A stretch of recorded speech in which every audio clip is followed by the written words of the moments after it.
And now let's move ahead with some more yellow ochre base colors, and make sure you are not doing the ones which are close to each other because you don't want them to blend into each other, as we never do adjacent things together. And now I'm picking up dark brown and adding my darker shades wherever I see together in all the 4 beans.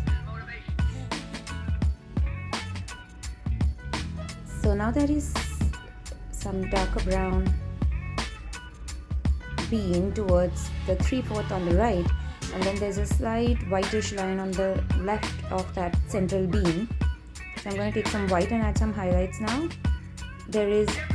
So this photography is done in such a way that the light source is on the left, and it's a strong light source. That is why we are getting these very dark white shines, which are called as highlights. So the highlights we are going to do with watercolor white, because it is going to look correct with that. And the lines in the center, now I'm not making with direct black, I'm using dark brown plus black, because direct black I think is slightly making it look a little artificial, like it just stands out too much.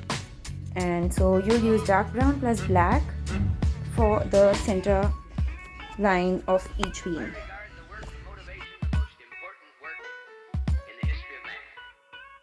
Everything that happens is motivation.